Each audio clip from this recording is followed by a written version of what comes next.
marching into battle against my enemies. In my heart I hold the Bible and all your promises.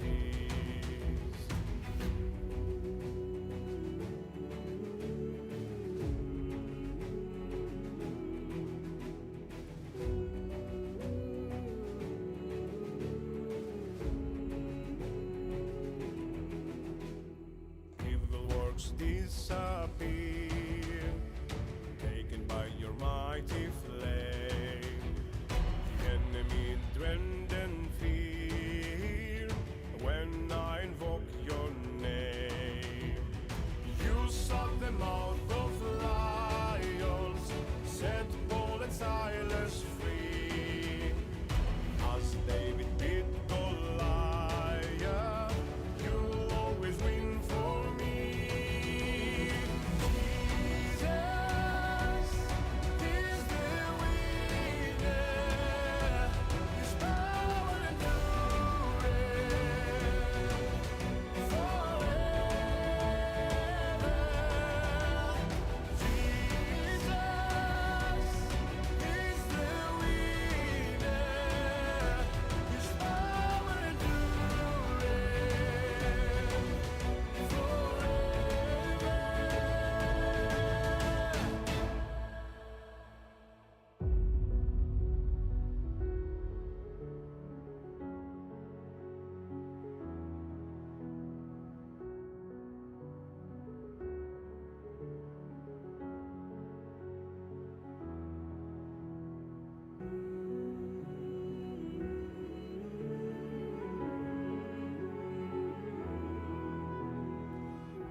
Into battle against the enemy like a hungry lion.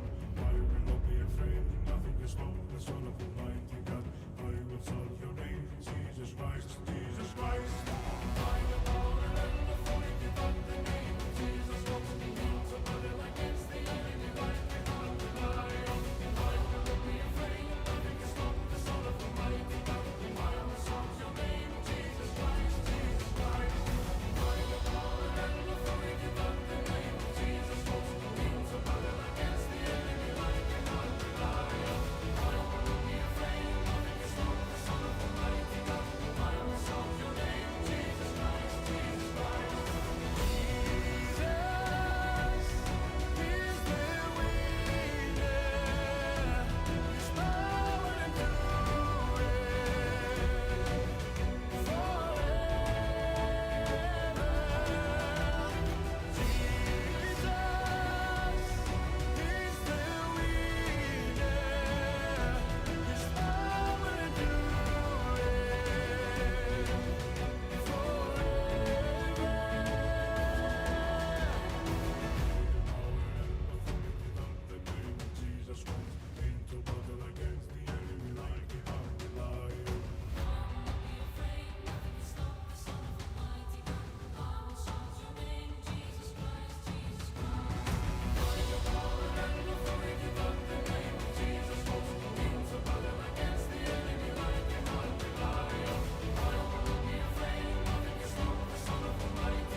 Jesus is the name above all names. May your kingdom be glorified. Your name is the King of Kings, Emmanuel, Lord of Lords, Yeshua, Alpha and Omega, resurrection and life, Son of God, the way, the truth. Your name is the King of Kings, Emmanuel, Lord of Lords, Yeshua, Alpha and Omega, resurrection and life, Son of God, the way, the truth.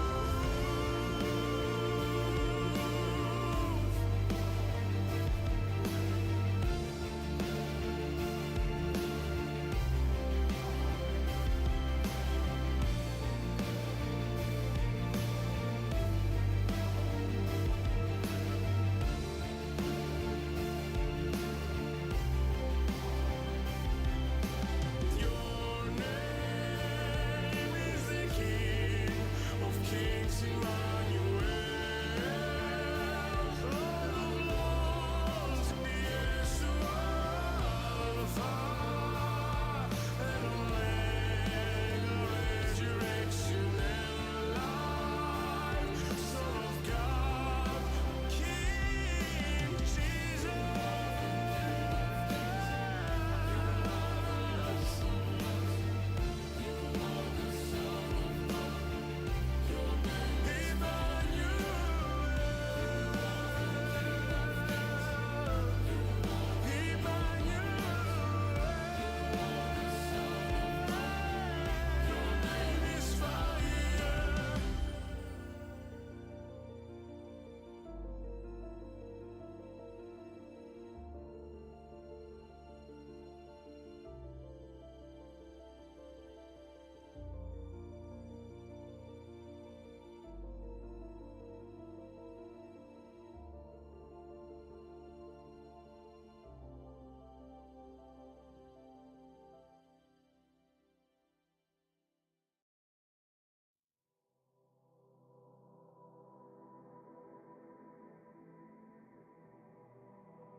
Praise the exalted holy God, maker of all the earth and the sky. Holy, holy, King of glory. Worship the Son of God, Jesus Christ. Glory to the Holy Spirit will rise. You deserve all the honor. You're the one we call the true Almighty God. You're the one we call the true Almighty God.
My goodness, good morning, everybody. Late in the morning, an hour late, in fact. I apologize. We were gonna start an hour ago. But I was up late with the battle baby. He did not want to sleep. It was like 4:35 in the morning by the time I got him to sleep. So, here we are. Hey, everybody. It's good to see you guys. Welcome in. Honored to have you all here. I hope you're prepared for battle. Well, reading. We're going to be reading. We're going to be reading and finishing the last battle. So there will be some battle. This is the final book in the Chronicles of Narnia series. Final book of the Chronicles of Narnia. And honestly, it's just an excellent read. To be perfectly fair, of the Narnian books, this is my least favorite one. And it's just because of the tone and the ending. But it's just I still love the book. It's still a great read. It completes the series. It's just sad. It's a very bittersweet ending kind of thing. But you'll see. We are on chapter 11 and we're going to read through to the end today. So it's going to be it. It's going to be the final book. I hope you guys are ready. It shall be glorious. It shall be fun. It shall be magnificent. You'll laugh, you'll cry. As long as I do a good job reading it. But I hope you guys have been enjoying. I hope you guys have enjoyed Narnia so far. I've really loved reading these to you guys. I've done my best with the voices and stuff like that, and the tone. And I hope you guys have had a good time. I hope I've done C.S. Lewis's work some justice here, and you guys will want to get your own copy and put it on your shelf and read it from time to time because it's just fantastic. But that being said, first we have Faye Nightshade, my noble battle sister. Welcome in. Good to see you. Good to see you. Arbel has claimed second. Staff Sergeant Tucker has claimed third. The fourth is Thunderbird Nix, and then we have Dellerfin has followed 10 hours ago. Thank you. I appreciate that. I'm pretty honored if you're here, whether you're not, whatever. Good to see you. Anybody on YouTube hanging out, I appreciate you being here. God bless you. But, if Terraria Dork, my lord or lady, whichever it may be, welcome in. Congratulations on 4th and beyond. I am extremely honored. Hope you enjoyed that.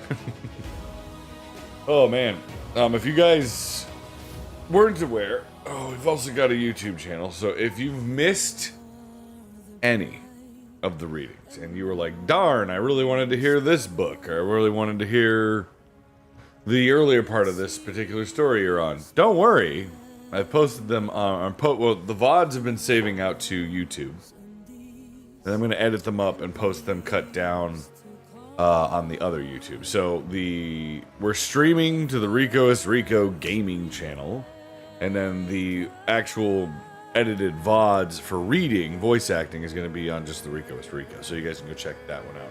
That's up to you. But you can feel free. We're streaming to that one right now, so pretty fun. Oh my gosh. Oh, let me catch up on chat a little bit here. Everyone's streaming this morning. I know they're far more glorious people to view than me, and I don't blame you at all for going over there to hang out. They are amazing people. We've got Kayla, we've got Yenzaya. Who else we got? I mean, there's a ton of people live right now. There's Darminius. There's Whimsy Hobbit. There's so many great. Sweets and Cozy, Goodish Games, Audio Gold, Wordy Girl, Pastor Susie, he's on right now. He's playing with Church for Gam. Hey, look at that. These great people. And you guys should totally go hang out with them, check them out, because they're amazing. They're amazing. All of them. In fact, we'll shout out Yenzaya. Boom. And then we'll shout out Caleb. So if you guys are missing anything, you need to go say hello. Again, if you feel like, oh man, I don't want to hear this story right now because I missed the first 2 parts you read, don't worry, you can go on YouTube and you can watch it. I'd be honored. And then, you know, we can go hang out with somebody more glorious than I, which, you know, not hard to pick from there, right? But there's Yenza, so she's an excellent choice. There's Kayla. Let's see, shout out Kayla, I think. That'll work, yeah. And there's Kayla right there. We'll give her a proper one here in a minute. But, glorious. Ocean Princess, my dear battle sister, congratulations on 4th and beyond. Welcome in. It's good to see you this morning. Captain Sammy, ahoy, my lord. With a 70 stream streak. Nobody look, but stand in honor for Captain Sammy. A 70 stream streak is beyond words, my lord. Beyond words. That's an amazing streak. I can't believe it. That's so cool. You guys blessed me so much with that. That you would stick around or even pop in just for a second to say hi long enough for that to be a thing. It's glorious. Ocean Princess, thank you for the alert. So, what we are going to do, let's see. I'm going to give a brief recap here. Let's shout out Kayla too. We got 38 seconds. Okay. I'm sorry. Oh. Gotta wake up. Gotta wake up. Oh. Battle Baby tried to kill us last night. Precocious little kid. Tell you what. Let's try again. See, shout out Kayla. There we go. All right. Check out Kayla. Go give her a follow too. Wonderful streamers. So, here we go. There it is. The cover of the last battle. The last battle. So, thanks for the stream, of course, Doki. Of course. Honored to have you here this morning. How are you doing? Oh, hey, Otter Chaos. Happy birthday. Happy birthday, Otter. I hope you have a wonderful birthday today, my lord. Many blessings upon you, brother. Let's see.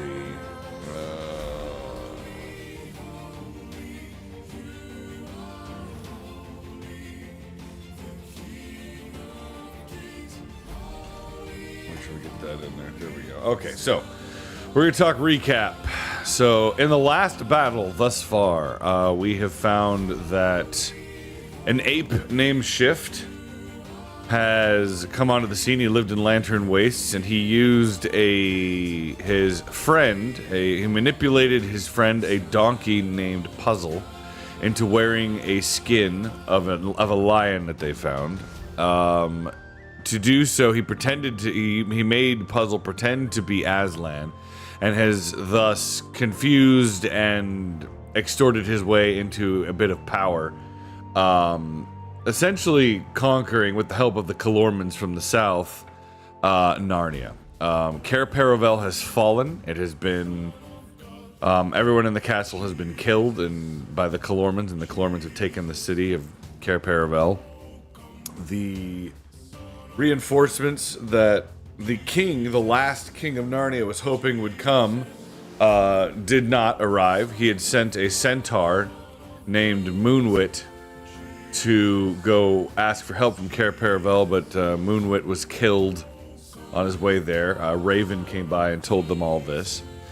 The king, Tyrion, the last king of Narnia, was captured by the ape and his compatriots.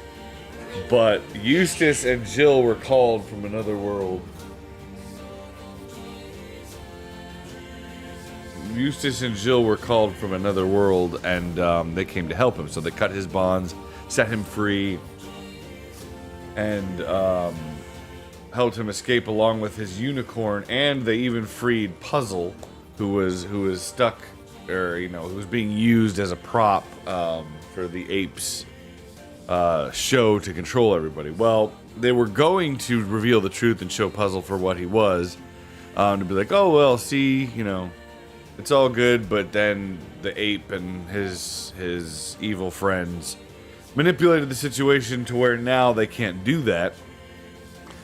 So, in the last chapter, they had set up a barn that they were ushering people into, and that's where Puzzle had been staying dressed as Aslan, but they had lost Puzzle, so now they were claiming that Aslan and Tash, the Tash is the demon god, little g, from the Calorman lands.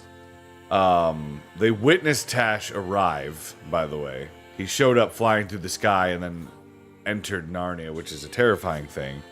But the ape is claiming that Aslan and Tash are one and the same. They're the same god, just a different name, basically, which is, yeah, it's blasphemous.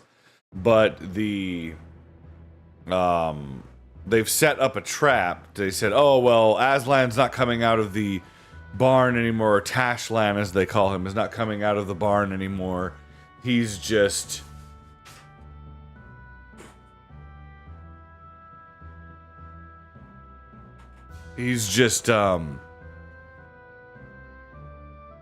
what's it called? Sorry, my brain's still foggy. What were we talking about? You guys interrupted me. I don't know. You guys gotta be quiet. It was... Tashland. So they set up a trap inside the barn. They had... they were taking volunteers to go into the barn, but, you know, people haven't been coming out. They've been sending people in, but nobody's been really coming out. Except for one cat who looked into the door, and the cat was in on it. He was gonna just lie, but he came stumbling out of the barn and was turned into a normal cat. He couldn't talk anymore. He was no longer a talking cat, and he disappeared up a tree and nobody ever saw him again. Pretty wild stuff. But the ape was about to force a talking boar into the barn, and the boar was about to fight, and that is when Tyrion, Eustace, Jill, and the unicorn Jewel, along with Puzzle and a dwarf, all got up and decided they were gonna use that moment to defend with their last breath what was left of Narnia, and jumped in to help the boar. So that is where things leave off. They've stood up. They're about to engage in battle against the Calormans, and Probably finish the book. yeah, we're gonna finish the book today. But that's gonna be where we pick up. So it's gonna be chapter 11. Crafty Kitty, I see. Hello, I can't stay, but I just stopped by to say hello. Have a blessed stream, Battle Brother. Thank you, Crafty Kitty. I appreciate that on YouTube. You guys enjoy yourselves. We're gonna get started here, because I know I'm running super late. Okay, so we're gonna begin here. So it's chapter 11. The pace quickens. So quick as lightning, Rishta Tarkhan leapt back out of reach of the king's sword. He was no coward and would have fought single-handedly against Tyrion and the dwarf if needed. But he could not take on the eagle and the unicorn as well. He knew how eagles can fly into your face and peck at your eyes and blind you with their wings. And he had heard from his father, who had met Narnians in battle, that no man except with arrows or a long spear can match a unicorn. For it rears on its hind legs as it falls upon you, and then you have its hoofs and its horn and its teeth to deal with all at once. So he rushed into the crowd and stood calling out, "To me, warriors of the Tisrock, may he live forever! To me, all loyal Narnians, lest the wrath of Tashlan fall upon you!" While this was happening, two other things happened as well. The ape had not realized his danger as quickly as the Tarkhan. For a second or so, he remained squatting beside the fire, staring at the newcomers. Then Tyrion rushed upon the wretched creature, picked it up by the scruff of the neck, and dashed back to the stable, shouting, "Open the door!" Poggin opened it. "Go and drink your medicine, shift," said Tyrion, and hurled the ape through into the darkness.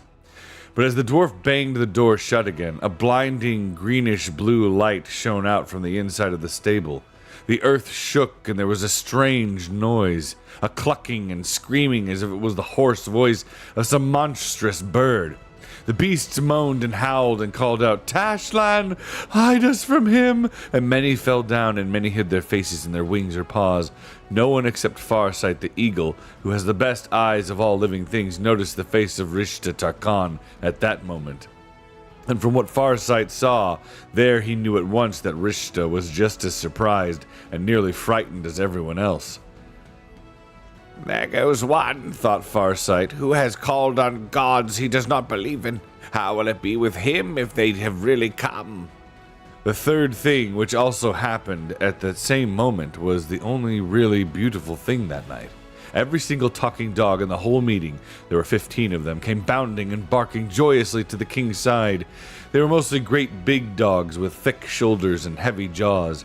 Their coming was like the breaking of a great wave on the sea beach. It nearly knocked you down. For though they were talking dogs, they were just as doggy as they could be. And they all stood up and put their paws on their shoulders of the humans and licked their faces, all saying at once, "Welcome, welcome, oh, we'll help, help, help, show us how to help, show us how, help." It was so lovely that it made you want to cry.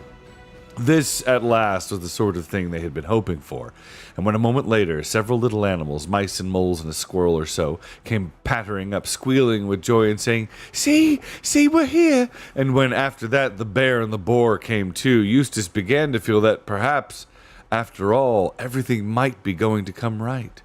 But Tyrion gazed round and saw how very few of the animals had moved. To me, he called. "Have you all turned cowards since I was your king?" "We daren't," whispered dozens of voices. "Tashlan would be angry. Shield us from Tashlan."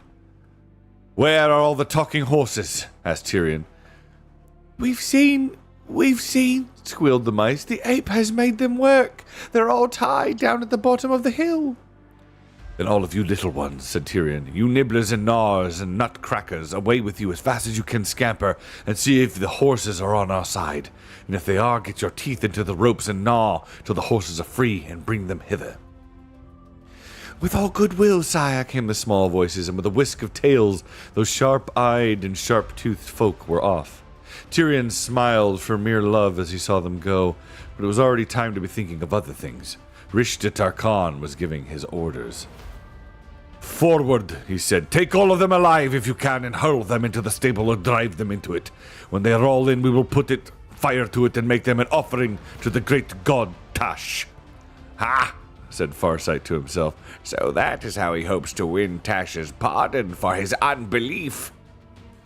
The enemy line, about half of Rishta's force, was now moving forward, and Tyrion had barely time to give his orders.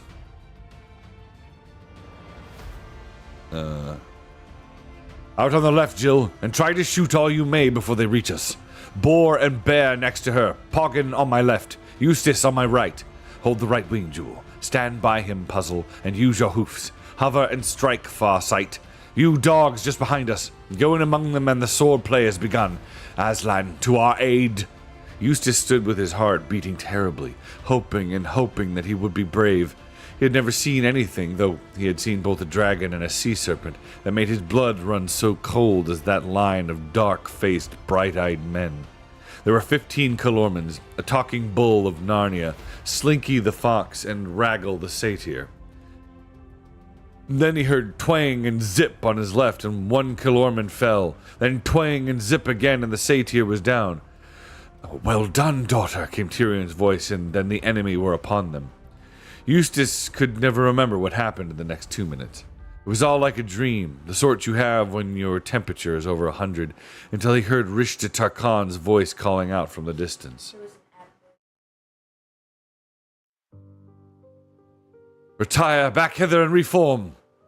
And then Eustace came to his senses and saw the Calormans scampering back to their friends, but not all of them. 2 lay dead, pierced by Jewel's horn, 1 by Tyrion's sword. The fox lay dead at his own feet, and he wondered if it was he who had killed it. The bull also was down, shot through the eye by an arrow from Jill, and gashed in the side by the boar's tusk. But our side had its losses too.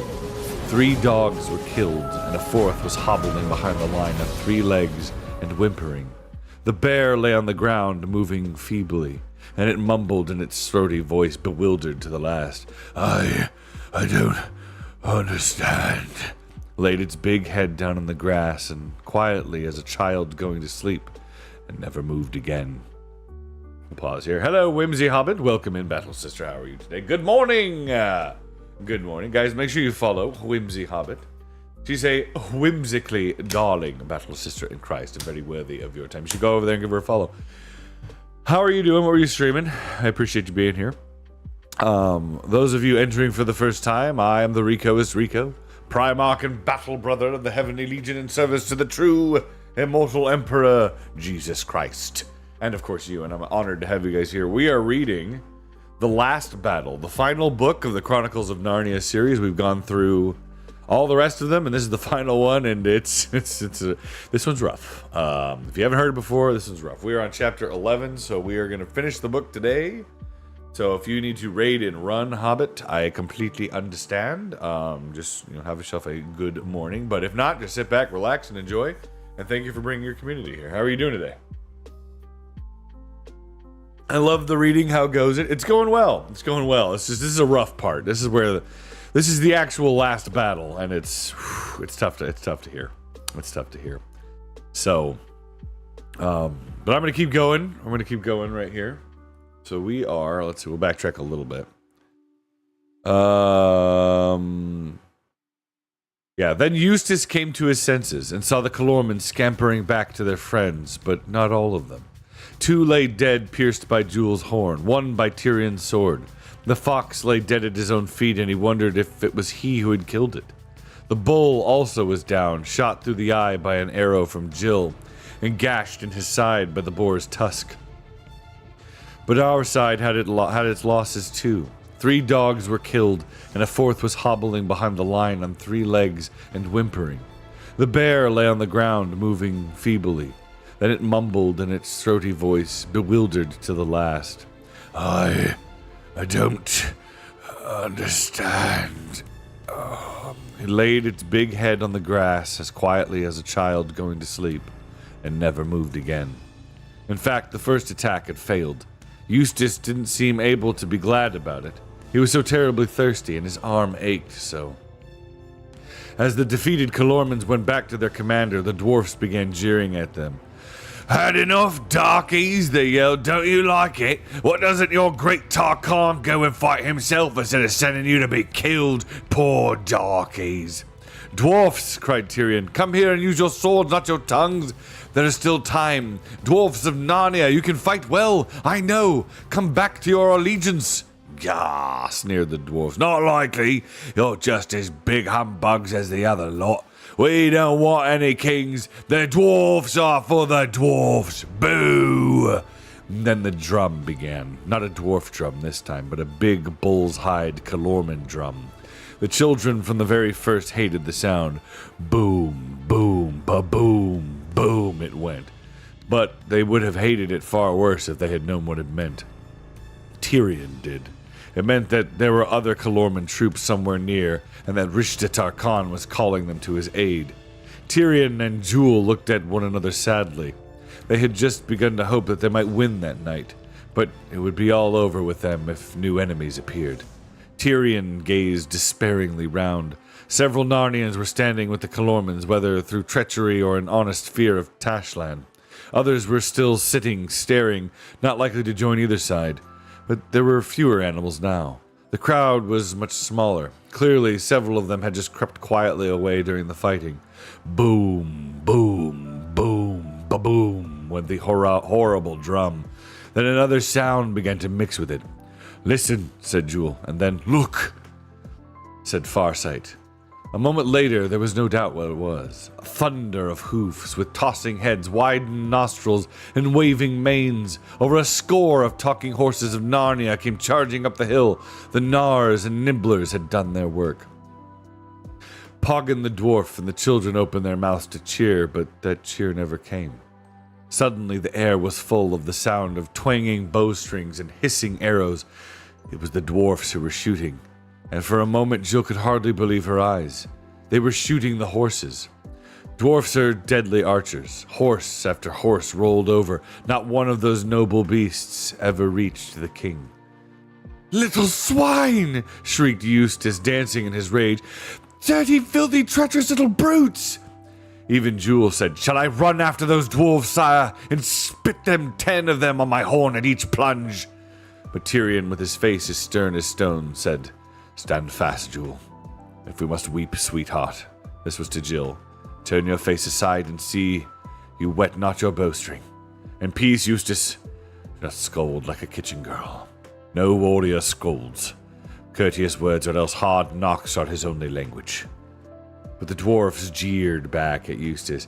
That was a surprise for you, eh, little boy? Thought you were on your side, did you? No fear, we don't want any talking horses. We don't want you to win any more than the other gang. You can't take us in. The dwarfs are for the dwarfs. Rishta Tarkan was still talking to his men, doubtless making arrangements for the next attack, and probably wishing he had sent his whole force into the first. The drum boomed on, and then, to their horror, Tyrion and his friends heard, far fainter, as if from a long way off, an answering drum. Another body of Calormans had heard Rishta's signal and were coming to support him.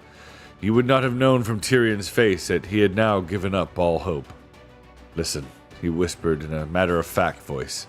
We must now attack, before yonder miscreants are strengthened by their friends. Bethink you, sire, said Poggin, that here we have the good wooden wall of the stable at our back. If we advance, we shall not be encircled and get sword points between our shoulders. I would say as you do, dwarf, said Tyrion. Were it not their very plan to force us into the stable? The further we are from its deadly door, the better. The king is right, said Farsight. Away from this accursed stable, and whatever goblin lives inside it, at all costs. Yes, do let, said Eustace. I'm coming to hate the very sight of it. Good, said Tyrion. Now look yonder to our left. You see a great rock that gleams white like marble in the firelight. First we will fall upon those Calormans. You, maiden, shall move out on our left and shoot as fast as ever you may into their ranks. And you, eagle, fly at their faces from the right. Meanwhile, we others will be charging them. When we are so close, Jill, that you can no longer shoot at them for fear of striking us, go back to the White Rock and wait. You others, keep your ears wide, even in the fighting. We must put them to flight in a few minutes, or else not at all. For we are fewer than they. As soon as I call back, then rush to join Jill at the White Rock, where we shall have protection behind us, and can breathe a while. Now, be off, Jill. Feeling terribly alone, Jill ran out about 20 feet, put her right leg back and her left leg forward, and set an arrow to her string.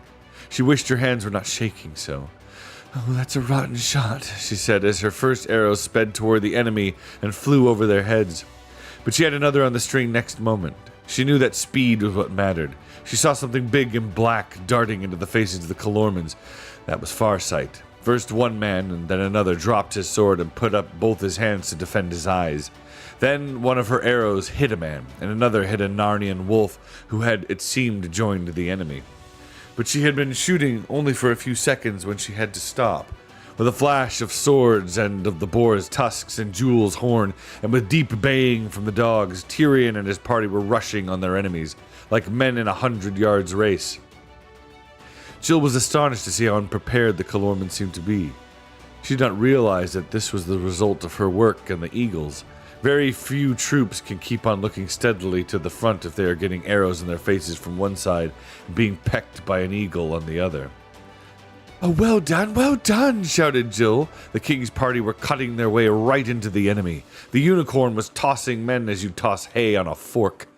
Even Eustace seemed to Jill, who after all didn't know very much about swordsmanship, to be fighting brilliantly. The dogs were at the Calormans' throats. It was going to work. It was victory at last. And with a horrible cold shock, Jill noticed a strange thing. Though Calormans were falling at each Narnian stroke, they never seemed to get any fewer. In fact, there were actually more of them now than when the fight began. There were more every second. They were running up from every side. They were now Calormans on every direction. These new ones had spears. There was such a crowd of them that she could hardly see her own friends. And then she heard Tyrion's voice crying, "Back! Back to the rock!" The enemy had been reinforced. The drum had done its work. That's the end of chapter 11. Chapter 12, Through the Stable Door. I feel like so mad at the Yeah, the dwarves suck. are terrible. Except for the Well, you know, they're Poggin. quite selfish, so no loyalty. Yeah, except for Poggin. So chapter 12, Through the Stable Door. Jill ought to have been back at the White Rock already, but she had quite forgotten that part of her orders in the excitement of watching the fight. And now she remembered. She turned at once and ran to it and arrived there barely a second before the others. It thus happened that all of them, for a moment, had their backs to the enemy. They all wheeled round the moment they had reached it. A terrible sight met their eyes. A Kelorman was running towards the stable door carrying something that kicked and struggled. As he came between them and the fire, they could see clearly both the shape of the man and the shape of what he carried. It was Eustace. Tyrion and the unicorn rushed out to rescue him, but the Kelorman was now far nearer to the door than they. Before they had covered half the distance, he had flung Eustace in and shut the door on him. Half a dozen more Kelormans had run up behind him. They formed a line on the open space before the stable. There was no getting at it now. Even then, Jill remembered to keep her face turned aside, well away from her bow. "Even if I can't stop blubbing, I won't get my string wet," she said. "Where arrows?" said Poggin suddenly. Everyone ducked and pulled his helmet well over his nose. The dogs crouched behind, but though a few arrows came their way, it soon became clear that they were not being shot at. Griffel and his dwarfs were at their archery again. This time they were coolly shooting at the Kelormans. "Keep it up, boys," came Griffel's voice. "All together, carefully. We don't want darkies any more than we want monkeys and lions or kings. The dwarfs. Oh, for the dwarfs!" Whatever else you may say about dwarfs, no one can say they aren't brave. They easily have gotten away to some safe place, yet they preferred to stay and kill as many of both sides as they could, except when both sides were kind enough to save them trouble by killing one another. They wanted Narnia for their own. What perhaps they had not taken into account was that the Kelormans were mail-clad and the horses had no protection. Also, the Kelormans had a leader. Rishta Takan's voice cried out, "30 of you keep watch on those fools by the White Rock. The rest after me, that we may teach these sons of Earth a lesson." Tyrion and his friends, still panting from their fight and thankful for a few minutes' rest, stood and looked on, while the Tarkan led his men against the dwarves. It was a strange scene by now. The fire had sunk lower, the light it gave was now less and of a darker red, as far as one could see. The whole place of assembly was now empty except for the dwarfs and the Kelormans. In that light, one couldn't make out much of what was happening. It sounded as if the dwarfs were putting up a good fight. Tyrion could hear Griffel using dreadful language, and every now and then the Tarkan calling, "Take all you can alive! Take them alive!" Whatever that fight may have been like, it did not last long. The noise of it died away. And then Jill saw the Tarkan coming back to the stable, 11 men following him, dragging 11 bound dwarves. Whether the others had all been killed or whether some of them had got away was never known. "Throw them into the shrine of Tash," said Rishta Tarkan.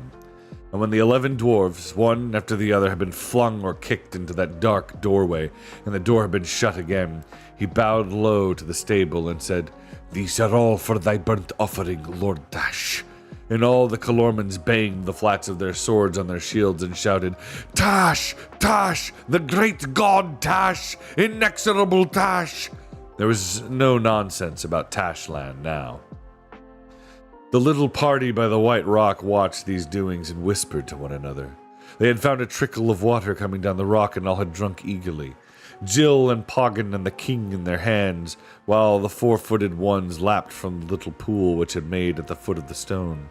Such was their thirst that it seemed the most delicious drink they had ever had in their lives, and while they were drinking, they were perfectly happy and could not think of anything else. "I feel in my bones," said Poggin, "that we shall all by one pass through that dark doorway before morning. Oh, I can't think of 100 deaths I would rather have died." "It is indeed a grim door," said Tyrion. "It is more like a mouth." "Oh, can't we do anything to stop it?" said Jill in a shaken voice.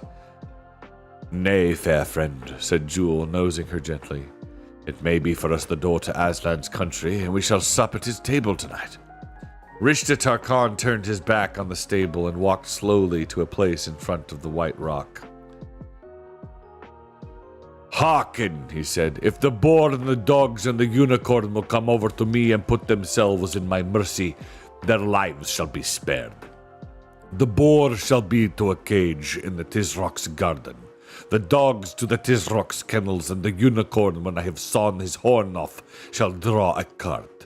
But the eagle, the children, and he who was the king shall be offered to Tash this night. The only answer was growls.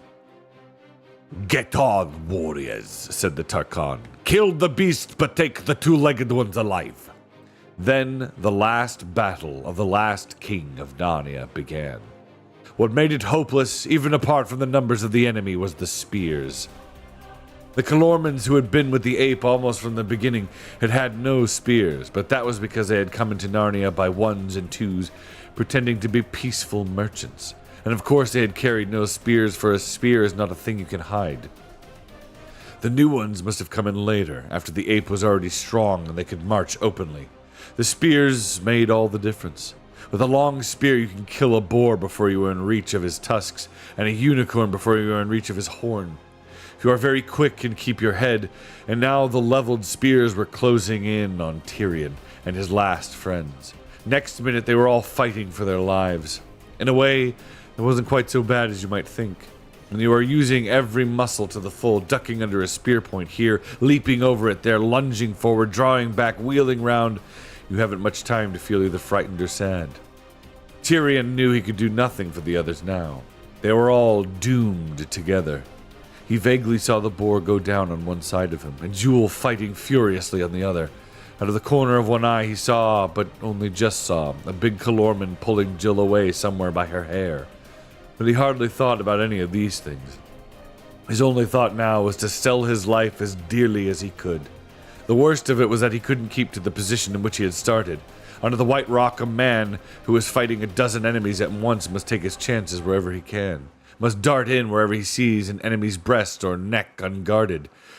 In a very few strokes, this may get you quite a distance from the spot where you began. Tyrion soon found that he was getting further and further to the right, nearer to the stable.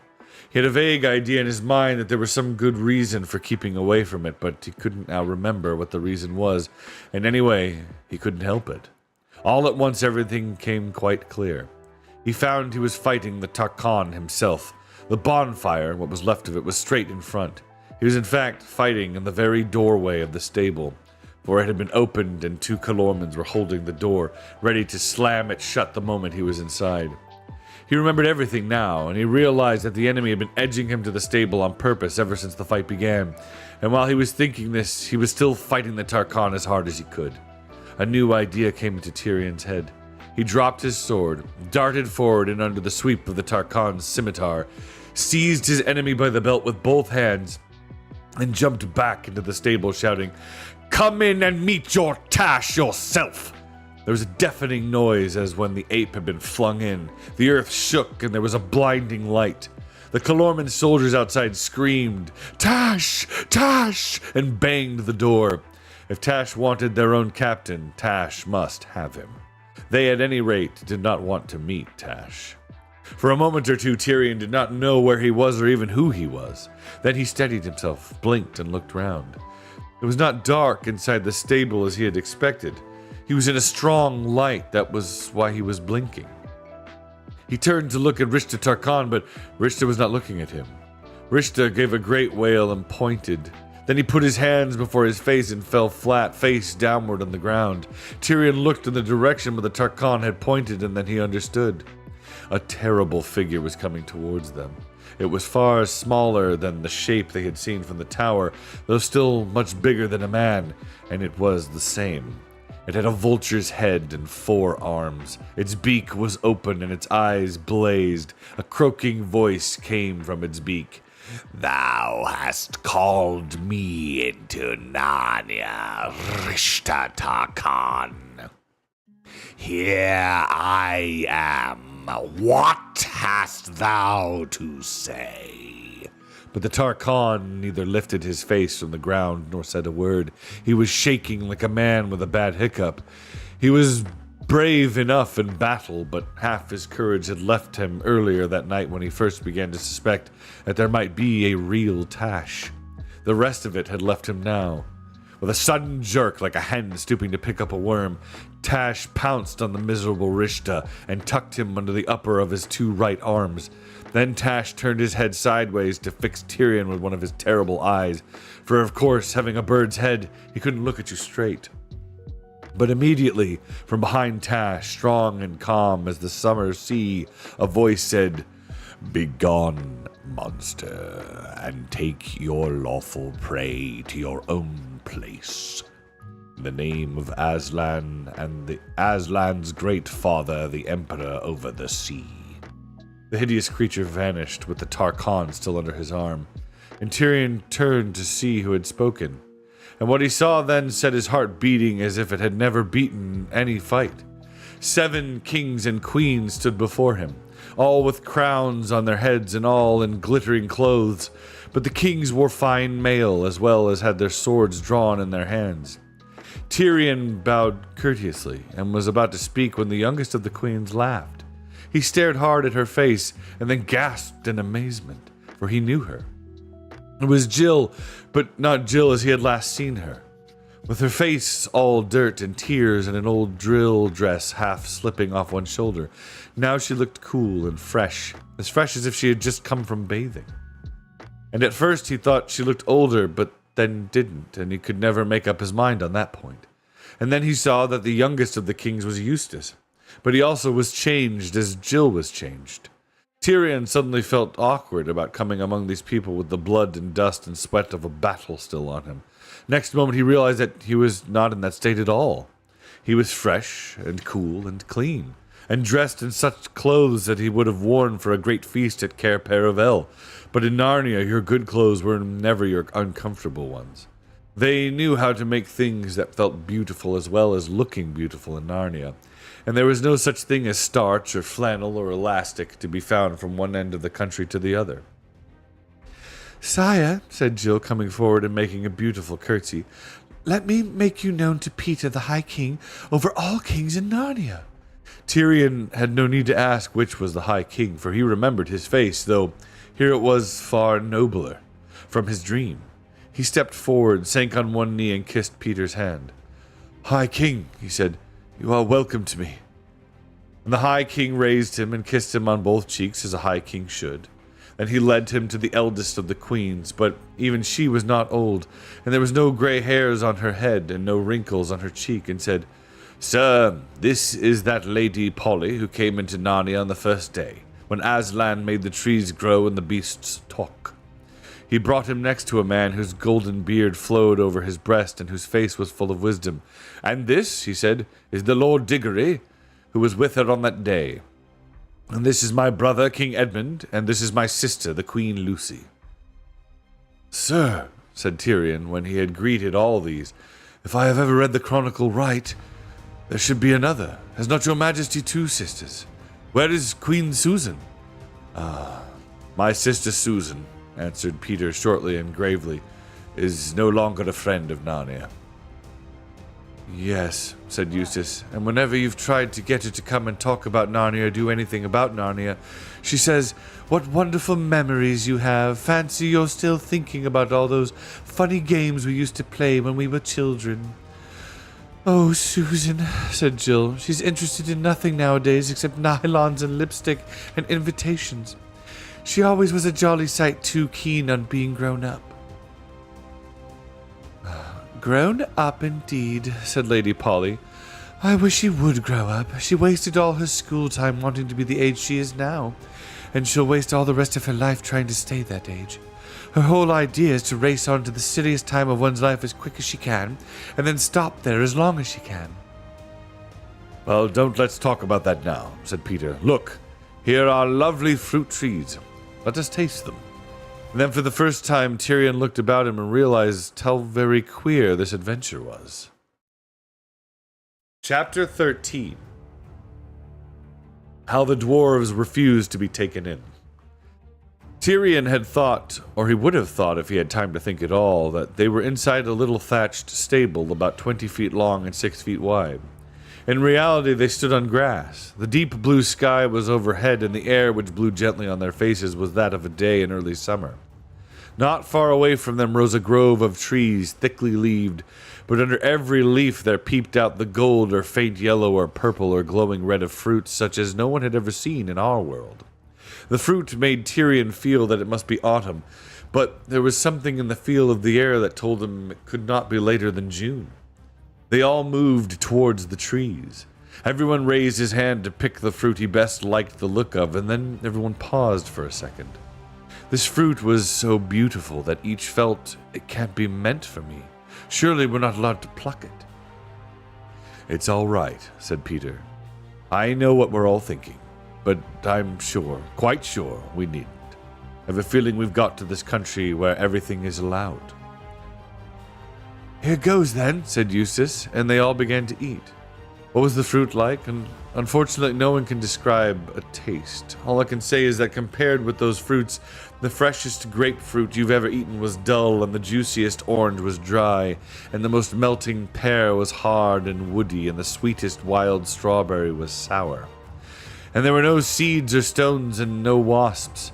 If you had once eaten that fruit, all the nicest things in this world would taste like medicines after it. But I can't describe it. You can't find out what it is like unless you can get to that country and taste it for yourself. When they had eaten enough, Eustace said to King Peter, You haven't yet told us how you got here. You were just going to when King Tyrion turned up.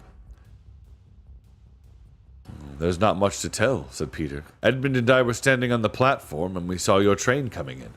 I remember thinking it was taking the bend far too fast, and I remember thinking how funny it was that our people were probably in the same train, though Lucy didn't know about it. Your people, High King, said Tyrion. I mean my father and mother, Edmund's and Lucy's and mine. Oh, why were they? Asked Jill. You don't mean to say they know about Narnia? Oh, no. It had nothing to do with Narnia. They were on their way to Bristol. I'd only heard they were going that morning. But Edmund said they'd be bound to be going by that train. Edmund was the sort of person who knows about railways. And what happened then? Said Jill. Well, it's not very easy to describe, is it, Edmund? Said the king. Not very, said Edmund. It wasn't at all like that other time when we were pulled out of our own world by magic. There was a frightful roar and something hit me with a bang, but it didn't hurt. And I felt not so much scared as, well, excited. Oh, and this is one queer thing. I'd had a rather sore knee from a hack at Rugger. I noticed it had suddenly gone. I felt very light, and then here we were. It was much the same for us in the railway carriage, said the Lord Diggory, wiping the last traces of the fruit from his golden beard. Only I think you and I, Polly, chiefly felt that we'd been unstiffened. You youngsters won't understand, but we stopped feeling old. Youngsters indeed, said Jill. I don't believe you two are much older than we are here. Well, if we aren't, we have been, said the Lady Polly. And what has been happening since you got here? Asked Eustace. Well, said Peter, for a long time, at least I suppose it was a long time, nothing happened. Then the door opened. The door, said Tyrion. Yes, said Peter, the door you came in, or came out by. Have you forgotten? But where is it? Look, said Peter, and pointed. Tyrion looked and saw the queerest and most ridiculous thing he can imagine. Only a few yards away, clear to be seen in the sunlight, there stood up a rough wooden door, and round it the framework of the doorway. Nothing else, no walls, no roof. He walked toward it, bewildered, and the others followed, watching to see what he would do. He walked round to the other side of the door, but it looked just the same from the other side. It was still in the open air on a summer morning. The door was simply standing up by itself, as if it had grown there like a tree. Fair sir, said Tyrion to the High King, this is a great marvel. It is the door you came through that Calormen 5 minutes ago. Or with the Calormen 5 minutes ago, said Peter, smiling. But did I not come in out of the wood into the stable? Whereas this seems to be a door leading from nowhere to nowhere. It looks like that if you walked round it, said Peter, but put your eye to that place where there's a crack between two of the planks and look through. Tyrion put his eye to the hole, and at first he could see nothing but blackness. Then, as his eyes grew used to it, he saw the dull red glow of a bonfire that was nearly going out, and above that, in a black sky, stars. Then he could see dark figures moving about or standing between him and the fire. He could hear them talking, and their voices were like those of Calormen's. so he knew that he was looking out through the stable door into the darkness of Lantern Waste, where he had fought his last battle. The men were discussing whether to go in and look for Rishta Tarkan, but none of them wanted to do that, or to set fire to the stable. He looked round again and could hardly believe his eyes. There was the blue sky overhead, and grassy country spreading as far as he could see in every direction, and his new friends all round him laughing. "It seems, then," said Tyrion, smiling himself, "that the stable seen from within and the stable seen from without are two different places." "Yes," said Lord Diggory, "its inside is bigger than its outside." "Yes," said Queen Lucy, "in our world, too. A stable once had something inside it that was bigger than our own whole world." It was the first time she had spoken, and from the thrill in her voice, Tyrion now knew why. She was drinking everything in even more deeply than the others. She had been too happy to speak. He wanted to hear her speak again, so he said, "Of your courtesy, madam, tell on. Tell me your whole adventure." "Well, after the shock and the noise," said Lucy, "we found ourselves here. And we wondered at the door, as you did, and then the door opened for the first time. We saw darkness through the doorway when it did, and there came through a big man with a naked sword. We saw by his arms that he was a Calorman. He took his stand beside the door with the sword raised, resting on his shoulder, ready to cut down anyone who came through. We went to him and spoke to him, but we thought he could neither see nor hear us. And he never looked round on the sky and the sunlight and the grass. I think he couldn't see them either. So then we waited a long time, and then we heard the bolt being drawn on the other side of the door. But the man didn't get ready to strike with his sword till he could see who was coming in, so we supposed he had been told to strike some and spare others. But at the very moment when the door opened, all of a sudden Tash was there, on this side of the door. None of us saw where he came from, and through the door there came a big cat. It gave one look at Tash and ran for its life, just in time, for he pounced at it and the door hit his beak as it was shut. The man could see Tash. He turned very pale and bowed down before the monster, but it vanished away. Then he waited a long time again. At last the door opened for the third time, and there came in a young Calorman. I liked him. The sentinel at the door started and looked very surprised when he saw him. I think he'd been expecting someone quite different. "Oh, I see it all now," said Eustace. He had the habit of interrupting stories. "The cat was to go in first, and the sentry had orders to do him no harm. Then the cat was to come out and say he'd seen that beastly Tashland and pretend to be frightened to scare the other animals. But what Shift never guessed was that the real Tash would turn up. So Ginger came out really frightened. And after that, Shift would send in anyone he wanted to get rid of, and the sentry would kill them. And..." "Friend," said Tyrion softly, "you hinder the lady in her tale." "Well," said Lucy, "the sentry was surprised. So that gave the other man just time to get on the guard. They had a fight. He killed the sentry and flung him outside the door, and then he came walking slowly forward to where we were. He could see us and everything else. We tried to talk to him, but he was rather like a man in a trance. He kept on saying, 'Tash, Tash, where is Tash?' I go to Tash, so we gave it up, and he went away somewhere, over there. I liked him, and after that..." Lucy made a face. "After that," said Edmund, "someone flung a monkey through the door, and Tash was there again. My sister is so tender-hearted she doesn't like to tell you that Tash made one peck and the monkey was gone." "Serves him right," said Eustace. "All the same, I hope he'll disagree with Tash, too." "And after that," said Edmund, "came about a dozen dwarfs, and then Jill and Eustace, and last of all yourself." "Oh, I hope Tash ate the dwarfs too," said Eustace. "Little swine." "Oh, no, he didn't," said Lucy. "And don't be horrid. They're still here. In fact, you can see them from here. And I've tried to make friends with them, but it's no use." "Friends with them?" cried Eustace. "If you knew how those dwarfs have been behaving..." "Oh, stop it, Eustace," said Lucy. "Do come and see them."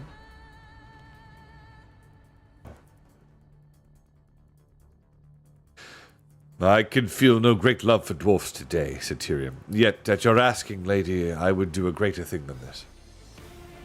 Lucy led the way, and soon they could all see the dwarfs. They had a very odd look. They weren't strolling about or enjoying themselves, although the cords with which they had been tied seemed to have vanished, nor were they lying down and having a rest. They were sitting very close together in a little circle facing one another. They never looked round or took any notice of the humans till Lucy and Tyrion were almost near enough to touch them. Then the dwarfs all cocked their head as if they couldn't see anyone, but were listening hard and trying to guess by the sound what was happening. Look out, said one of them in a surly voice. Mind where you're going. Don't walk into our faces. All right, said Eustace indignantly. We're not blind. We've got eyes in our heads. They must be darn good ones if you can see in here, said the same dwarf whose name was Diggle. In where? Asked Edmund. Why, you bonehead, in here, of course, said Diggle. In this pitch-black, poky, smelly little hole of a stable. Are you blind? Said Tyrion. Aren't we all blind in the dark? Said Diggle. But it isn't dark, you poor stupid dwarfs. Then Lucy said, Can't you see? Look up, look around. Can't you see the sky and the trees and the flowers? Can't you see me? How in the name of all humbug can I see what ain't there? And how can I see you any more than you can see me in this pitch darkness? But I can see you, said Lucy. I'll prove I can see you. You've got a pipe in your mouth. Well, anyone knows you can smell the baccy could tell that, said Diggle. Oh, the poor things, this is dreadful, said Lucy. Then she had an idea. She stooped and picked some wild violets. Listen, dwarf, she said. Even if your eyes are wrong, perhaps your nose is all right. Can you smell that? She leaned across and held the fresh, damp flowers to Diggle's ugly nose. But he had to jump back quickly in order to avoid a blow from his hard little fist. None of that, he shouted. How dare you? What do you mean by shoving a lot of filthy stable litter in my face? There was a thistle in it, too. Oh, it's like your sauce. Who are you, anyway? Earthman, said Tyrion. She is the Queen Lucy, sent hither by Aslan out of the deep past. And it is for her sake alone that I, Tyrion, your lawful king, do not cut off your heads from your shoulders. Proved and twice proved traitors that you are. Well, if that doesn't beat everything, exclaimed Diggle, how can you go on talking all that rot?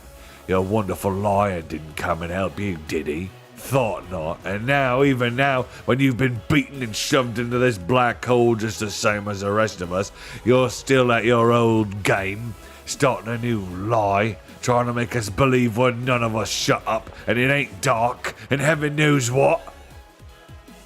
There is no black hole save in your own fancy, fool, cried Tyrion. Come out of it.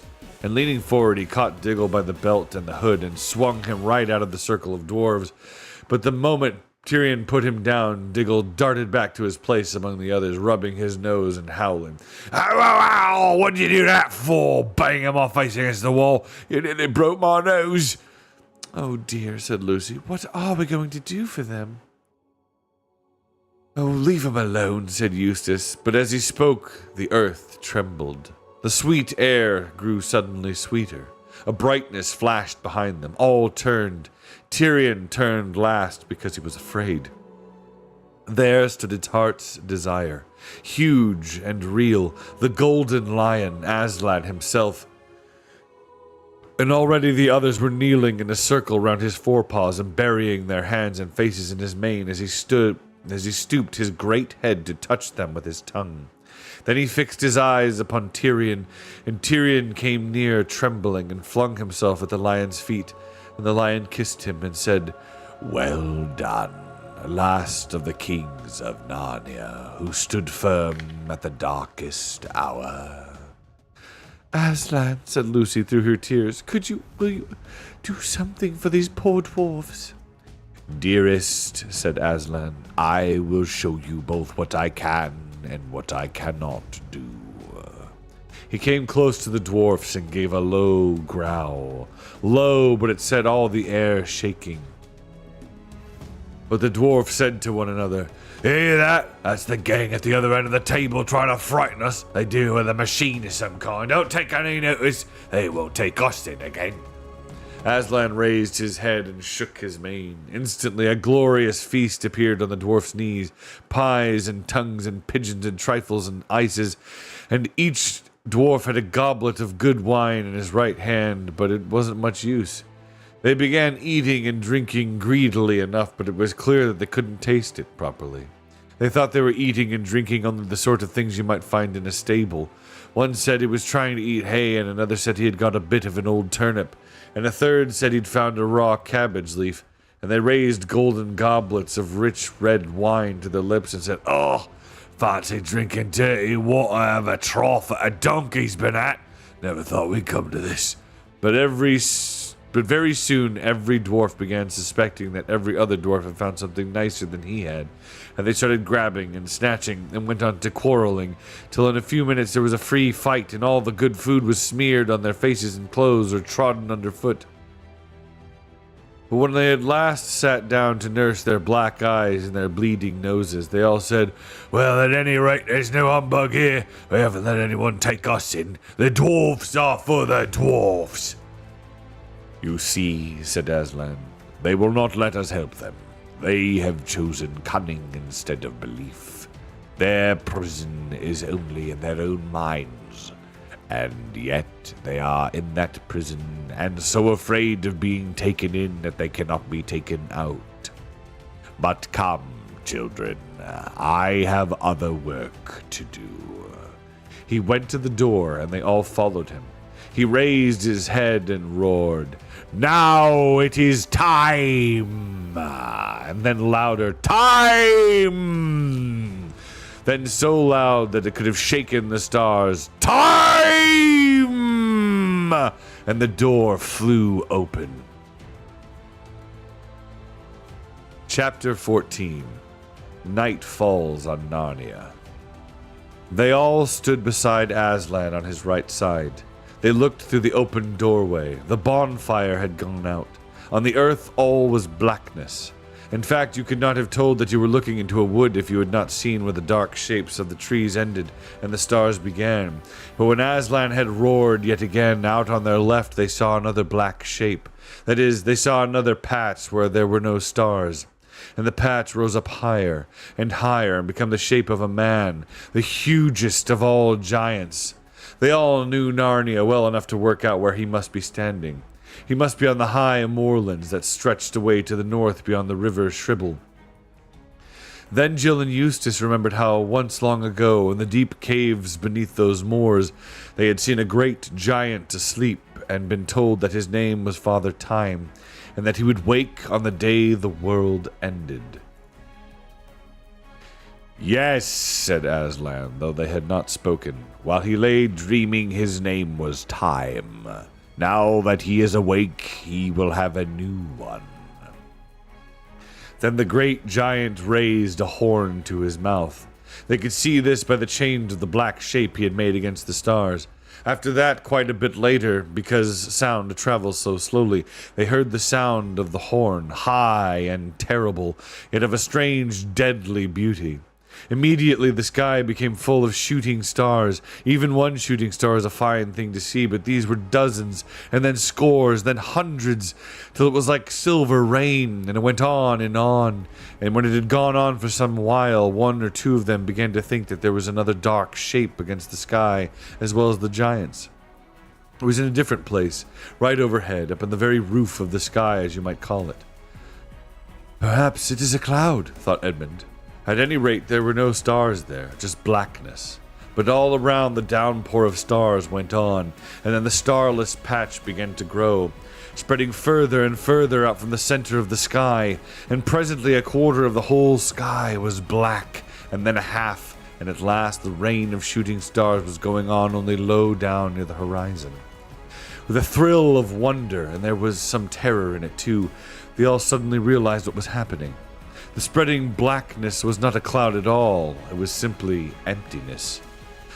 It was not a cloud at all. It was simply emptiness. The black part of the sky was the part in which there were no stars left. All the stars were falling. Aslan had called them home. The last few seconds before the rain of stars had quite ended were very exciting. Stars began falling all round them, but stars in that world are not the great flaming globes they are in ours. They are people. Edmund and Lucy had once met one. So now they found showers of glittering people, all with long hair like burning silver, and spears like white hot metal rushing down to them out of the black air, swifter than falling stones. They made a hissing noise as they landed and burnt the grass, and all these stars glided past them and stood somewhere behind a little to the right. This was a great advantage because otherwise, now that there were no stars in the sky, everything would have been completely dark, and you could have seen nothing. As it was, the crowd of stars behind them cast a fierce white light over their shoulders. They could see mile upon mile of Narnian woods spread out before them, looking as if they were floodlit.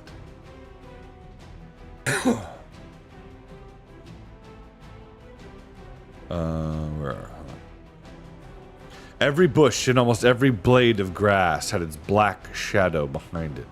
The edge of every leaf stood out so sharp that you'd think you could cut your finger on it. On the grass before them lay their own shadows, but the great thing was Aslan's shadow. It streamed away to their left, enormous and very terrible, and all this was under a sky that would now be starless forever. The light from behind them, and a little to their right, was so strong that it lit up even the slopes of the northern moors. Something was moving there.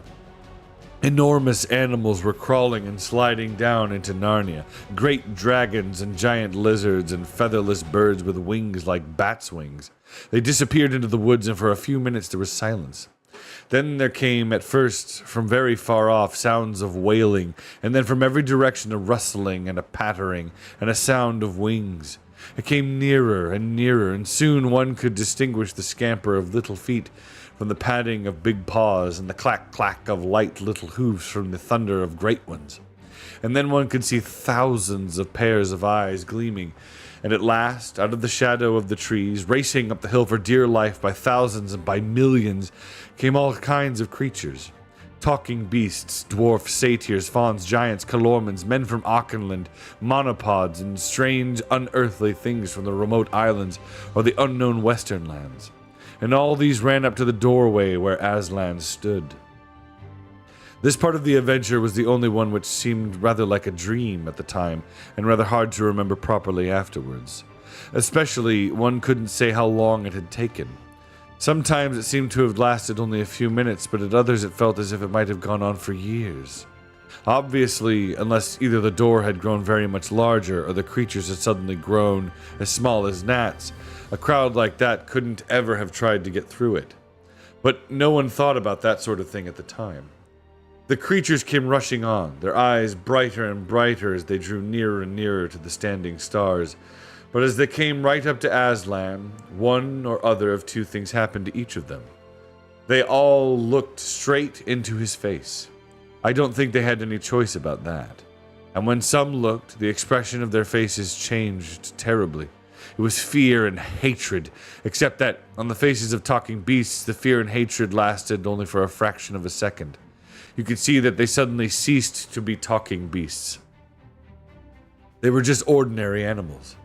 And all the creatures who looked at Aslan in that way swerved to their right, his left, and disappeared into his huge black shadow, which, as you have heard, streamed away to the left of the doorway. The children never saw them again. I don't know what became of them, but the others looked on the face of Aslan and loved him, though some of them were very frightened at the same time. And all these came in at the door and in on Aslan's right. There were some queer specimens among them. Eustace even recognized one of those very dwarfs who had helped to shoot the horses, but he had no time to wonder about that sort of thing. And anyway, it was no business of his, for a great joy put everything else out of his head. Among the happy creatures who now came crowding round Tyrion and his friends were all those whom they had thought dead. There was Runewit the centaur, and Jewel the unicorn, and the good boar and the good bear, and Farsight the eagle, and the dear dogs and the horses, and Poggin the dwarf. "Further in and higher up," cried Runewit, and thundered away in a gallop to the west. And though they did not understand him, the words somehow set them tingling all over. The boar grunted at them cheerfully. The bear was just going to mutter that he still didn't understand when he caught sight of the fruit trees behind them. He waddled to those trees as fast as he could, and there, no doubt, found something he understood very well. But the dogs remained, wagging their tails, and Poggin remained, shaking hands with everyone and grinning all over his honest face. and Jewel leaned his snowy white head over the king's shoulder, and the king whispered in Jewel's ear. Then everyone turned his attention again to what could be seen through the doorway. The dragons and giant lizards now had Narnia to themselves. They went to and fro, tearing up the trees by the roots and crunching them up as if they were sticks or rhubarb. Minute by minute, the forests disappeared. The whole country became bare, and you could see all sorts of things about its shape. All the little humps and hollows which you had never noticed before. The grass died. Soon Tyrion found that he was looking at a world of bare rock and earth. You could hardly believe that anything had ever lived there.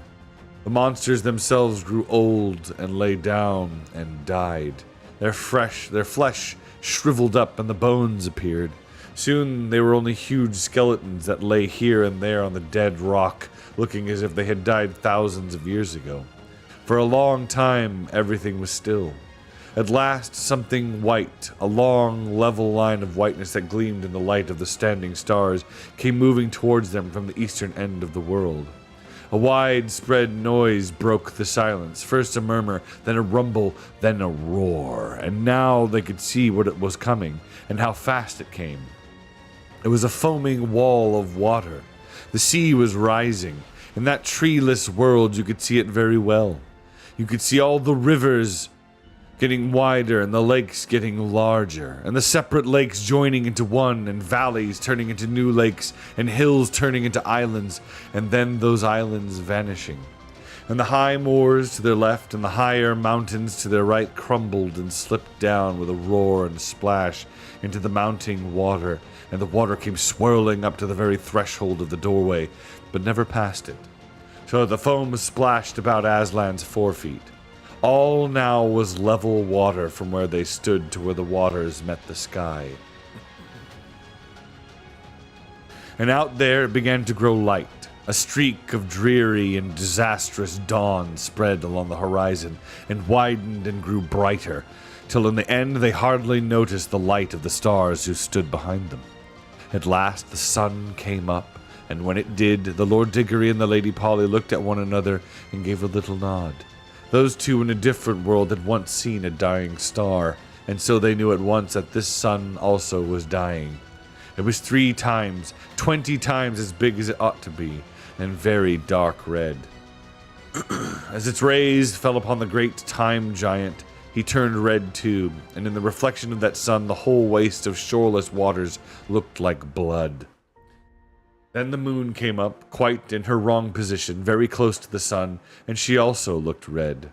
And at the sight of her, the sun began shooting out great flames like whiskers or snakes of crimson fire towards her. It is as if he were an octopus trying to draw her to himself in his tentacles, and perhaps he did draw her. At any rate, she came to him, slowly at first, but then more and more quickly, till at last his long flames licked round her, and the two ran together and became one huge ball like a burning coal. Great lumps of fire came dropping out of it into the sea, and clouds of steam rose up.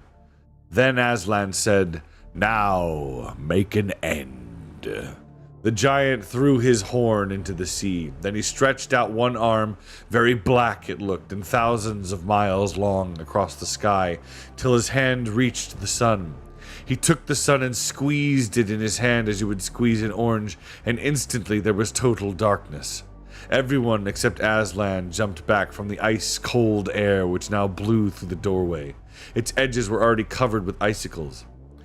"Peter, High King of Narnia," said Aslan, "shut the door." Peter shivered with cold, leaned out into the darkness, and pulled the door to. It scraped over ice as he pulled it, then, rather clumsily, for even in that moment his hands had gone numb and blue, he took out a golden key and locked it. They had seen strange things enough through that doorway, but it was stranger than any of them to look round and find themselves in warm daylight, the blue sky above them, flowers at their feet, and laughter in Aslan's eyes. He turned swiftly round and crouched lower, lashed himself with his tail, and shot away like a golden arrow. "Come further in, come further up," he shouted over his shoulder, but who could keep up with him at that pace? They set out walking westward to follow him. So, said Peter, night falls on Narnia. What, Lucy, you're not crying, with Aslan ahead and all of us here? Oh, don't try to stop me, Peter, said Lucy. I am sure Aslan would not. I am sure it is not wrong to mourn for Narnia. Think of all that lies dead and frozen behind that door. Oh, yes, and I did hope, said Jill, that it might go on forever and ever. I knew our world couldn't. I didn't think Narnia might. I saw it begin, said the Lord Diggory. I did not think I would live to see it die. Sirs, said Tyrion, the ladies do well to weep.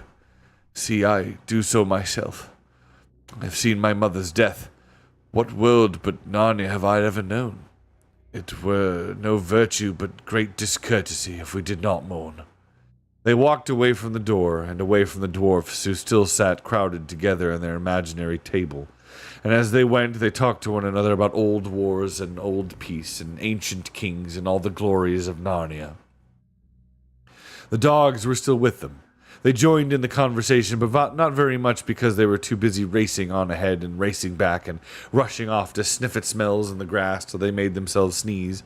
Suddenly, they picked up a scent which seemed to excite them very much. They all started arguing about it. Yes, it is. No, it isn't. That's just what I said. Anyone can smell that. Ah, yes. Take your great nose out of the way and let someone else smell. What is it, cousins? Said Peter. A Calorman, sire, said several dogs at once. Lead on to him, then, said Peter. Whether he meets us in peace or war, he shall be welcome. The dogs darted on ahead and came back a moment later, running as fast as if their lives depended on it, and barking loudly to say that it really was a Calorman. Talking dogs, just like the common ones, behave as if they thought whatever they are doing at the moment is immensely important. The others followed where the dogs led them and found a young Calorman sitting under a chestnut tree beside a clear stream of water. It was Emeth. He rose at once and bowed gravely. Sir, he said to Peter, I know not whether you are my friend or my foe, but I should count it my honor to have you here for either. Has not one of the poets said that a noble friend is the best gift and a noble enemy the next best? Sir, said Peter, I do not know that there need be any war between you and us. Do tell us who you are and what's happened to you, said Jill. If there's going to be a story, let's all have a drink and sit down, barked the dogs. We're quite blown. Well, of course you will be if you keep tearing about the way you've done, said Eustace. So the humans sat down on the grass, and when the dogs had all had a very noisy drink out of the stream, they all sat down bolt upright, panting and with their tongues hanging out of their heads a little on one side to hear the story, but Jewel remained standing, polishing his horn against his side. And that is the end of chapter 15. We've got two left. Ooh, Otter Chaos, thank you for the 7-stream streak. Good to see you. I guess kind of like the Rapture, yeah. Wait, the Rapture and... Reagan, good to see you, my lord, over on YouTube. Hi, Rico, I love this book. It's a great story, is it not? It's amazing. It's amazing. It's good to see you. Is this the Book of Revelation, says Caveman. See, you thought the same thing. Yeah, it kind of feels like it, doesn't it? Yeah, it's like very the similar. Rapture, like the Rapture and the 7 Years of Tribulation. Yeah, very similar, huh? All right.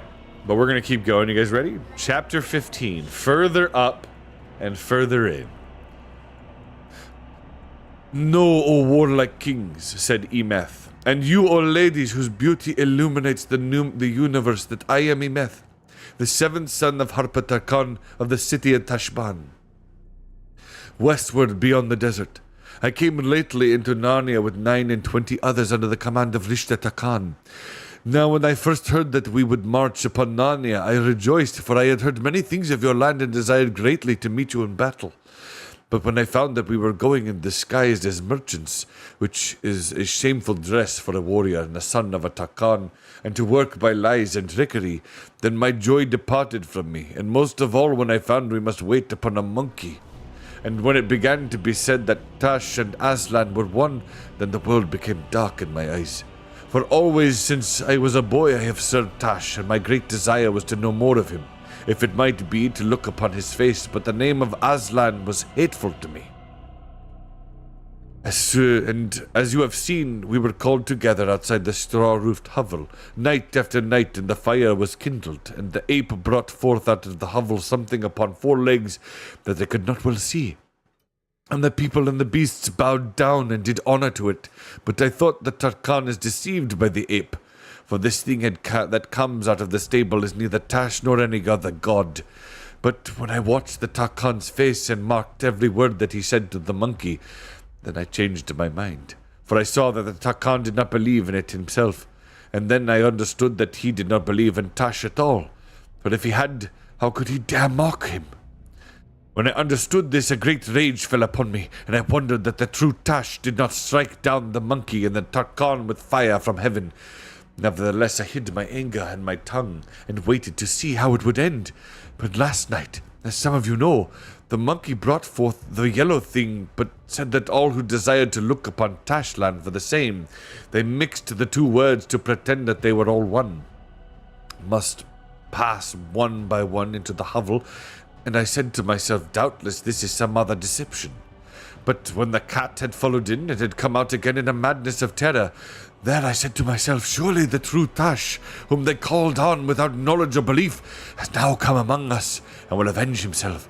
And though my heart was turned into water inside because of the greatness and terror of Tash, yet my desire was stronger than my fear, and I put force upon my knees to stay them from trembling, and on my teeth that they should not chatter, and resolved to look upon the face of Tash, though he should slay me. So I offered myself to go into the hovel, and the Tarkan, though unwillingly, let me go. As soon as I had gone in that door, the first wonder that I found myself in this great sunlight, as we all are now, though the inside of that hovel looked dark from outside. But I had no doubt to marvel at this, for immediately I was forced to fight for my head against one of my own men. As soon as I saw him, I understood that the monkey and the Tarkan had set him there to slay any who came in if he were not in their secrets. So that this man also was a liar and a mocker, and no true servant of Tash. I had the better will to fight him, and having slain the villain, I cast him out through the door. Then I looked about me, and saw that the sky and the wide lands, and smelled the sweetness. I said, by the gods, this is a pleasant place. It may be that I came into the country of Tash, and I began to journey into the strange country and to seek him. So I went over much grass and many flowers, and among all kinds of wholesome and delectable trees, still low, in a narrow place between 2 rocks, there came to me a great lion. The speed of him was like the ostrich, and his size was an elephant's. His hair was like pure gold, and the brightness of his eyes like gold that is liquid in the furnace. He was more terrible than the flaming mountain of Lagur, and in beauty he surpassed all that is in the world, even as the rose in bloom surpasses the dust of the desert. Then I fell at his feet and thought, surely this is the hour of death, for the lion, who is worthy of all honor, will know that I have served Tash all my days and not him. Nevertheless, it is better to see the lion and die than to be Tisrock of the world and live and not to have seen him. But the glorious one bent down his golden head and touched my forehead with his tongue and said, Son, thou art welcome. But I said, Alas, Lord, I am no son of thine, but the servant of Tash. He answered, Child, all the service thou hast done to Tash I account as service done to me. Then by reasons of my great desire for wisdom and understanding, I overcame my fear and questioned the glorious one and said, Lord, is it true then, as the ape said, that thou and Tash are one? The lion growled so that the earth shook, but his wrath was not against me, and said, It is false, not because he and I are one, but because we are opposites.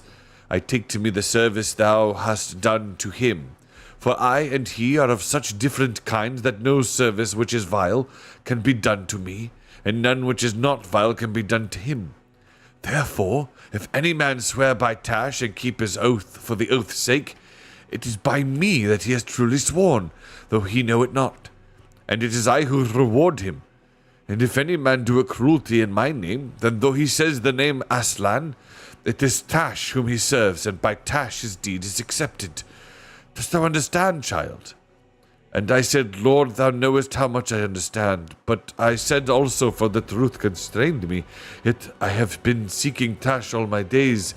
Beloved, said the glorious one, unless thy desire had been for me, thou wouldst not have sought so long and so truly, for all find what they truly seek.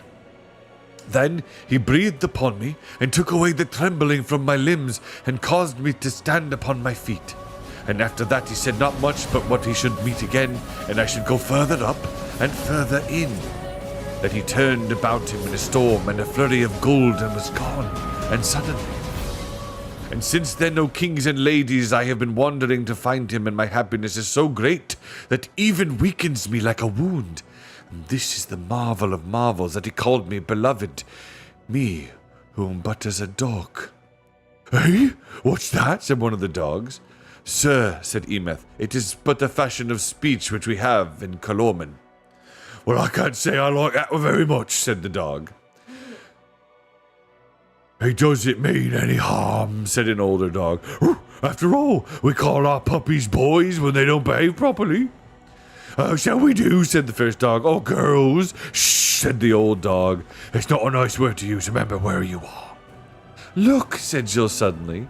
Someone was coming, rather timidly, to meet them. A graceful creature on 4 feet, all silvery gray, and they stared at him for a whole 10 seconds before 5 or 6 voices said all at once, "Why, it's old Puzzle." They had never seen him by daylight with the lion skin off, and it made an extraordinary difference. He was himself now a beautiful donkey, with such a soft gray coat and such a gentle, honest face, that if you had seen him, you would have done just what Jill and Lucy did. Rushed forward, put your arms round his neck, and kissed his nose and stroked his ears. When they asked him where he had been, he said he had come in at a door along with all the other creatures, but he had, well, to tell you the truth, he had been keeping out of their way as much as he could, and out of Aslan's way.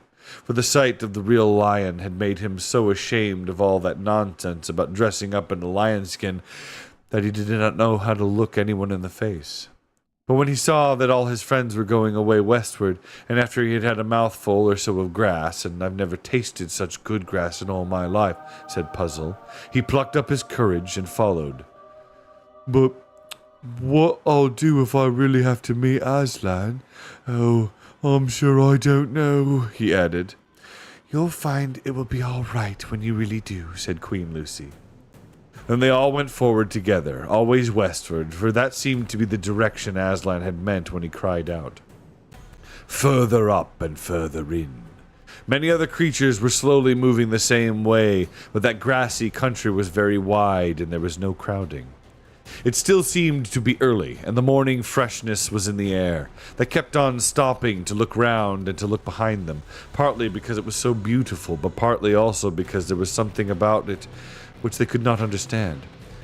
"Peter," said Lucy, "where is this, do you suppose?" "I don't know," said the High King. "It reminds me of somewhere, but I can't give it a name. Could it be somewhere we once stayed for a holiday when we were very, very small?"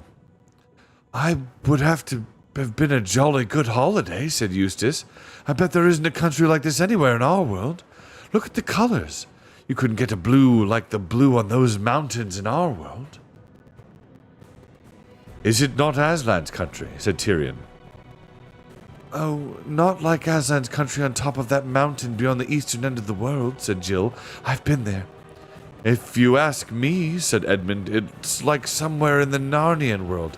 Look at those mountains ahead and the big ice mountains beyond them. Surely they're rather like the mountains we're used to seeing from Narnia, the ones up westward beyond the waterfall." "Yes, so they are," said Peter, "only these are bigger." "I don't think those ones are so very like anything in Narnia," said Lucy. "But look there." She pointed southward to their left, and everyone stopped and turned to look. "Those hills," said Lucy, "the nice woody ones and the blue ones behind, aren't they very like the southern border of Narnia?" "Like!" cried Edmund after a moment's silence. "Why, they're exactly like. Look, there's Mount Pyre, with the forked head, and there's the pass into Arkenland and everything." "And yet they're not like at all," said Lucy. "They're different.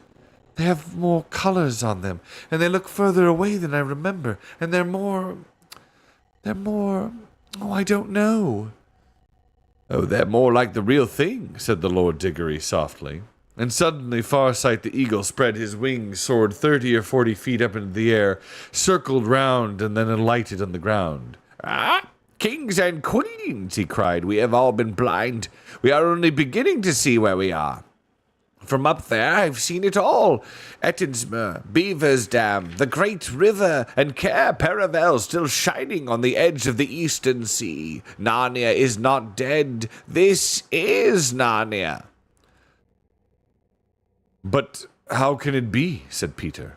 For Aslan told us older ones that we should never return to Narnia, and here we are. Yes, said Eustace, and we saw it all destroyed and the sun put out. And it's all so different, said Lucy. The eagle is right, said the Lord Diggory. Listen, Peter. When Aslan said you could never go back to Narnia, he meant the Narnia you were thinking of. But that was not the real Narnia. That had a beginning and an end. It was only a shadow or a copy of the real Narnia, which has always been here and always will be here. Just as our own world, England and all, is only a shadow, a copy of something in Aslan's real world. You need not mourn over Narnia, Lucy. All of the old Narnia that mattered, all the dear creatures have been drawn into the real Narnia through the door. And of course, it is different as a real thing is from a shadow, or as waking life is from a dream. His voice stirred everyone like a trumpet as he spoke these words, but when he added under his breath, it's all in Plato, bless me, what do they teach them in these schools? The older ones laughed. It was so exactly like the sort of thing they had heard him say long ago in that other world where his beard was gray instead of golden. He knew why they were laughing and joined in the laugh himself. But very quickly when they all became grave again, for as you know there is a kind of happiness and wonder that makes you serious, it is too good to waste on jokes. It is as hard to explain how this sunlit land was different from the old Narnia as it would be to tell you how the fruits of that country taste. Perhaps you will get some idea of it if you think like this. You may have been in a room in which there was a window that looked out on a lovely bay of the sea, or a green valley that wound away among the mountains. And in the wall of that room, opposite to the window, there may have been a looking-glass. And as you turned away from the window, you suddenly caught sight of that sea or that valley all over again in the looking-glass. And the sea and the mirror, or the valley and the mirror, were in one sense just the same as the real ones.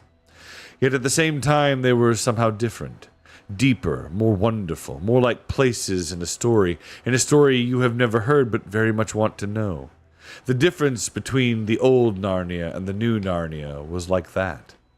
The new one was a deeper country. Every rock and flower and blade of grass looked as if it were meant more. I can't describe it any better than that, and if you ever get there, you will know what I mean. It was the unicorn who summed up what everyone was feeling. He stamped his right forehoof on the ground and neighed, and then cried, I have come home at last. This is my real country. I belong here. This is the land I have been looking for all my life, though I never knew it till now. The reason why we love the old Narnia is that it sometimes looked a little like this. Come further up. Come further in. He shook his mane and sprang forward onto a great gallop, a unicorn's gallop, which in our world would have carried him out of sight in a few moments. But now a most strange thing happened. Everyone else began to run, and they found to their great astonishment that they could keep up with him. Not only the dogs and the humans, but even fat little Puzzle and the short-legged Poggin the dwarf. The air flew in their faces as if they were driving fast in a car without a windscreen. The country flew past as if they were seeing it from the windows of an express train. Faster and faster they raced, but no one got hot or tired or out of breath. And that's the end of chapter 15. Welcome in Yenziah and Kayla. Welcome both of you. I'm honored to have you both here. No, we got one more chapter. One final chapter in the world of Narnia. One final chapter. And we have finished. And we finished the Chronicles of Narnia. All to Jesus is surrender, my Lord. Thank you for the follow. I'm honored. Welcome all of you. Guys, please follow Yenza and Kayla. They are both marvelously talented and glorious artists. You can also find them, I believe, on YouTube. Both of them have a YouTube channel, so make sure you check them out. Welcome in. I hope you guys had great streams. I'm extremely honored. I apologize that I ignored your arrival. I'm just trying to not break up the pace of the book. But we are on the final chapter. So if you guys are looking to listen to the last, we are reading The Last Battle, the final book in the Chronicles of Narnia by C.S. Lewis, and we are in fact on the final chapter. If you missed the rest of the stories or the other chapters, the other parts of this book, and you would like to hear more, you are more than welcome to go check out our previous the VODs for the reading. I will be trying to get them all edited up for you and put on the Rico is Rico voice acting channel that you see, but we are currently streaming it to the gaming channel, so you can see the VOD there. I hope I am serving you well. We're going to continue. We're going to read this final chapter, so snuggle in, get a drink. I know you guys probably have to raid and run and get some chow, but if you're going to chill and YouTube, you're going to chill and hang out and listen to this final one, you're welcome to. Here we go. All right. Chapter 16. Farewell to Shadowlands. If one could run without getting tired, I don't think one would often want to do anything else. But there might be special reasons for stopping, and it was a special reason which made Eustace presently shout, "I say, steady! Look what we're coming to!" And well he might. For now they saw before them Cauldron Pool, and beyond the pool the high, unclimbable cliffs, and pouring down the cliffs thousands of tons of water every second, flashing like diamonds in some great places and dark, glassy green in others, the great waterfall. And already the thunder of it was in their ears. "Don't stop! Further up and further in!" said Farsight, tilting his flight a little upward. Sorry, that was the bird. Redo that. It's like, "Don't stop! Further up and further in!" called Farsight, tilting his flight a little upward. "Oh, it's all very well for him," said Eustace, but Jewel also cried out, "Don't stop! Further up and further in! Take it in your stride!" His voice could only just be heard above the roar of the water, but next moment everyone saw that he had plunged into the pool. And helter-skelter behind him, with splash after splash, all the others did the same. The water was not bitingly cold, as all of them, and especially Puzzled, expected, but of a delicious, foamy coolness. They all found they were swimming straight for the waterfall itself. "This is absolutely crazy," said Eustace to Edmund. "I know, and yet," said Edmund. "Isn't it wonderful?" said Lucy. "Haven't you noticed one can't feel afraid, even if one wants to? Try it." "By Jove, neither one can," said Eustace after he had tried. Jewel reached the foot of the waterfall first, but Tyrion was only just behind him. Jill was last, and so she could see the whole thing better than the others. She saw something white moving steadily up the face of the waterfall. That white thing was the unicorn. You couldn't tell whether he was swimming or climbing, but he moved on higher and higher, the point of his horn driving the water just above his head, and it cascaded out in two rainbow-colored streams all around his shoulders. Just behind him came King Tyrion. He moved his legs and arms as if he were swimming, but he moved straight upward, as if one could swim up the wall of a house. What looked funniest was the dogs. During the gallop they had not been at all out of breath, but now they swarmed and wriggled upwards. There was plenty of spluttering and sneezing among them. That was because they would keep on barking, and every time they barked they got their mouth and nose full of water. But before Jill had time to notice all these things fully, she was going up the waterfall herself. It was the sort of thing that would have been quite impossible in our world. Even if you hadn't been drowned, you would have been smashed to pieces by the terrible weight of water against the countless jags of rock. But in that world, you could do it. You went on up and up with all the kinds of reflected lights flashing at you from the water, and all manner of colored stones flashing through it, till it seemed as if you were climbing up light itself, and always higher and higher, till the sense of height would have terrified you if you could be terrified. But later it was only gloriously exciting. And then, at last, one came to the lovely, smooth, green curve in which the water poured over the top, and found that one was out on the level river above the waterfall. The current was racing away behind you, but you were such a wonderful swimmer that you could make headway against it. Soon they were all on the bank, dripping but happy. A long valley opened ahead, and great snow mountains, now much nearer, stood up against the sky. "Further up and further in," cried Jewel, and instantly they were off again. They were out of Narnia now, and up into the western wild, which neither Tyrion nor Peter, nor even the eagle had ever seen before. But the Lord Diggory and the Lady Polly had. "Do you remember? Do you remember?" they said, and said it in such a steady voice too, without panting, though the whole party was now running faster than an arrow flies. "What, Lord?" said Tyrion. "Is it then true, as stories tell, that you two journeyed here on the very day the world was made?" "Oh, yes," said Diggory, "and it seems to me as if it were only yesterday." "And on a flying horse," said Tyrion. "Is that part true?" "Oh, certainly," said Diggory. But the dogs barked, "Faster! Faster!" And so they ran faster and faster till it was more like flying than running, and even the eagle overhead was going no faster than they. And they went through the winding valley after winding valley, and up the steep sides of hills, and faster than ever, down the other side, following the river and sometimes crossing it, and skimming across mountain lakes as if they were living speedboats, till at last, at the far end of one long lake which looked as blue as a turquoise, they saw a smooth green hill. Its sides were as steep as the sides of a pyramid, and round the very top of it ran a green wall. But above the wall rose the branches of trees whose leaves looked like silver and their fruit like gold. "Further up and further in," roared the unicorn, and no one held back. They charged straight at the foot of the hill, and then found themselves running up it almost as water from a broken wave runs up a rock and out at the point of the same bay. Though the slope was nearly as steep as the roof of a house, and the grass was smooth as a bowling green, no one slipped.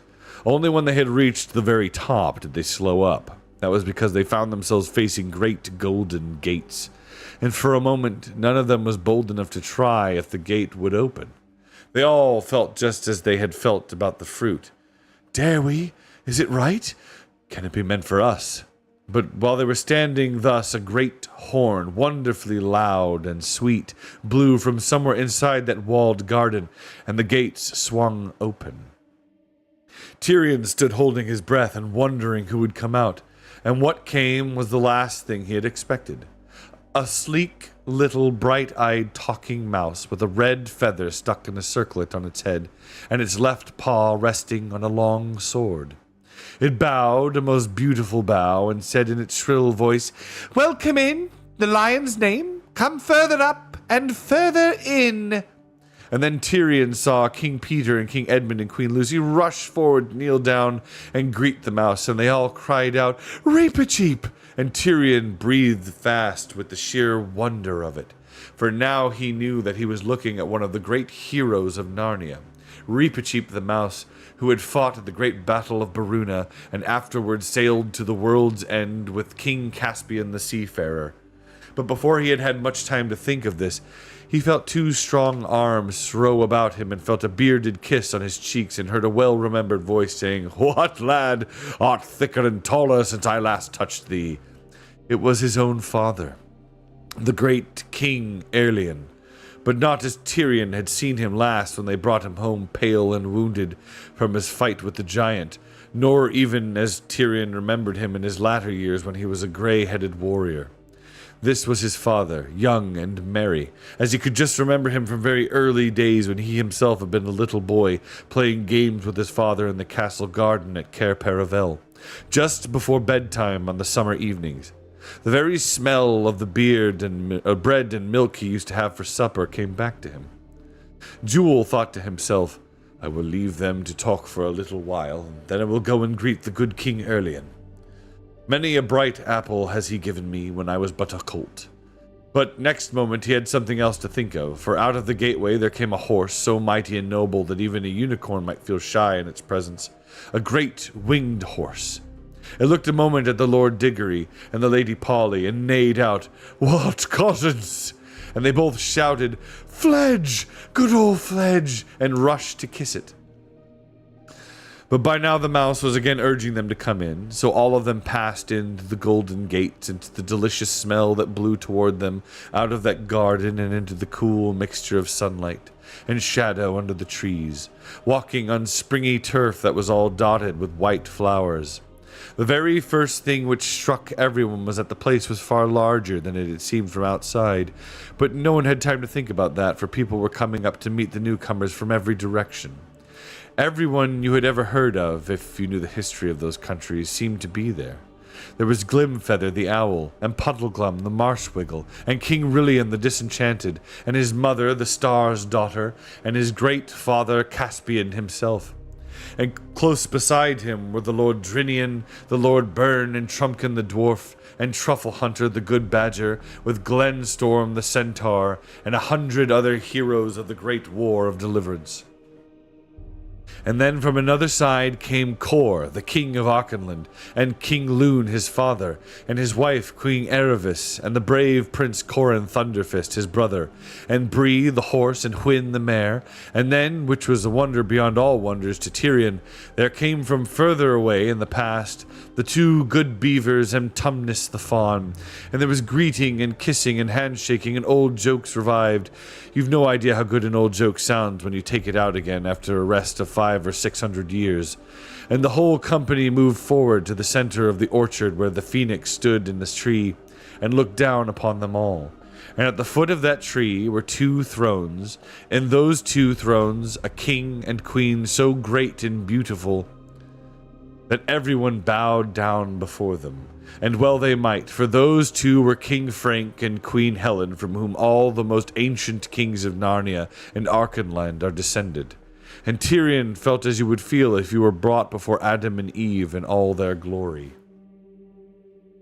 About half an hour later, or it might have been 100 years later, for time there is not like time here, Lucy stood with her dear friend, her oldest Narnian friend, the fawn Tumnus, looking down over the wall of that garden, and seeing all Narnia spread out below. But when you looked down, you found that this hill was much higher than you had thought. It sank down with shining cliffs thousands of feet below them, and trees in that lower world looked no bigger than grains of green salt. Then she turned inward again and stood with her back to the wall and looked at the garden. "I see," she said at last thoughtfully. "I see now. This garden is like the stable. It's far bigger inside than it was outside." "Oh, of course, daughter of Eve," said the fawn. "The further up and the further in you go, the bigger everything gets. The inside is larger than the outside." Lucy looked hard at the garden and saw that it was not really a garden, but a whole world, with its own rivers and woods and sea and mountains. But they were not strange. She knew them all. "I see," she said. "This is still Narnia, and more real and more beautiful than the Narnia down below, just as it was more real and more beautiful than Narnia outside the stable. I see. World within world, Narnia within Narnia." "Oh, yes," said Mr. Tumnus, "like an onion, except that as you continue to go in, each circle is larger than the last." And Lucy looked this way and that, and soon found that a new and beautiful thing had happened to her.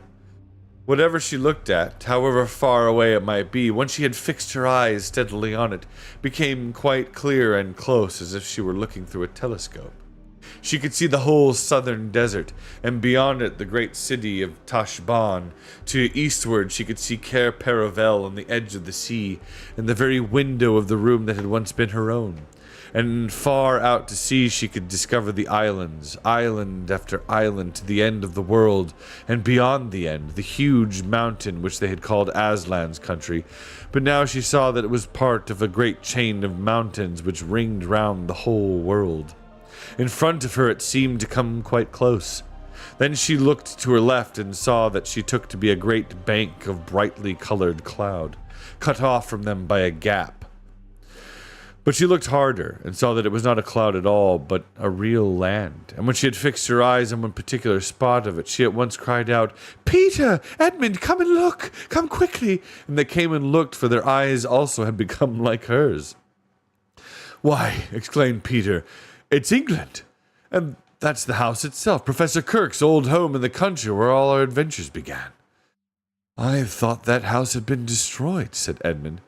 Oh, so it was, said the farm, but you are now looking at England within England, a real England just as this is the real Narnia, and in that inner England no good thing is destroyed.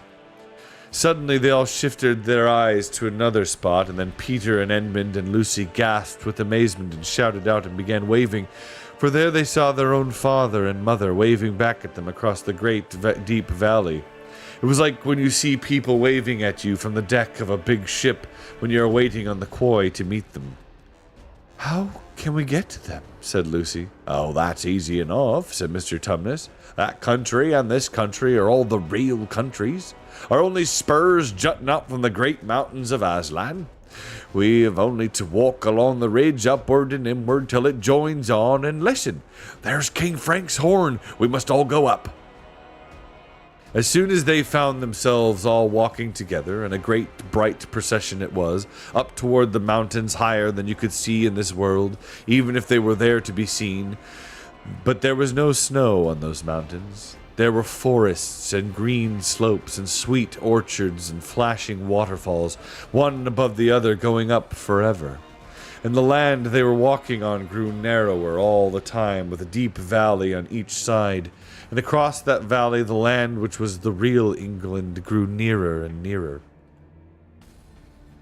The light ahead was growing stronger, and Lucy saw that a great series of many-colored cliffs led up in front of them like a giant's staircase. And then she forgot everything else, because Aslan himself was coming, leaping down from cliff to cliff like a living cataract of power and beauty. And the very first person whom Aslan called to him was Puzzle the donkey. You never saw a donkey look feebler and sillier than Puzzle did as he walked up to Aslan. And he looked beside Aslan as small as a kitten looks beside a Saint Bernard. The lion bowed down his head and whispered something to Puzzle, at which his long ears went down, but then he said something else, at which his ears perked up again. The humans couldn't hear what he had said either time, and then Aslan turned to them and said, You do not yet look so happy as I mean you to be. Lucy said, We're so afraid of being sent away, Aslan, and you sent us back into our own world so often. No fear of that, said Aslan. Have you not guessed? Their hearts leapt and a wild hope rose within them. There was a real railway accident, said Aslan softly. Your father and mother and all you are, as you used to call it in the Shadowlands, dead. The term is over. The holidays have begun. The dream is ended. This is the morning. And as he spoke, he no longer looked to them like a lion, but the things that began to happen after that were so great and beautiful that I cannot write them. And as for this is the end of all the stories. And we can most truly say that they all lived happily ever after. But for them, it was only the beginning of the real story. All their life in this world and all their adventures in Narnia had only been the cover and the title page.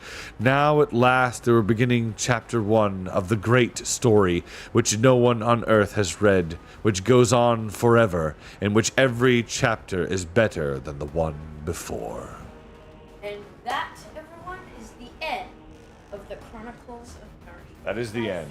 That is the end of the Chronicles of Narnia and the last battle. Thank you, thank you, thank you. I hope you guys enjoyed. It's a fantastic book series. Thank you so much for letting me read it to you. I hope you I hope you liked it. If you did like this, let me know, and maybe I'll find another book to read you guys sometime, and it should be fun. I enjoyed doing it. If you missed any of the chapters, any of the books, any of the readings, and you want to hear them for yourself on your own time, while you're working, writing, or doing whatever, you are more than welcome to do so. The VODs are over here on YouTube.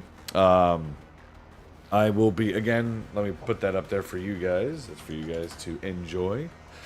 I will be cleaning up the VODs so that there's less pauses, the breaks, parts where I goofed, over here on the voice acting channel, but the VODs themselves, if you just want to listen for what's up there for now, are right there on the Rico's Rican game. Risto is Rico, you heard me. The Rico is Rico gaming channel. You can go check them out there. But thanks, guys, so much for listening. Thank you for the raids, all of you. Yenzaya, Kayla, Mr. Tortuga, my lord, welcome in, welcome in. I'm sorry I was at the end. Melissa, welcome in over there on YouTube. Such a great ending. I really enjoyed listening to this. You are a really good narrator. I think I will go back and listen to the VOD. Thank you. I'm honored. That's very kind of you to say. But thank you so much for listening. We will be back tonight. We're going to be playing Goose Goose Duck with a whole gaggle of friends and battle brothers and sisters, of which should be a pretty good time. It's gonna be, no, you guys are playing tomorrow. I can't wait. Yes.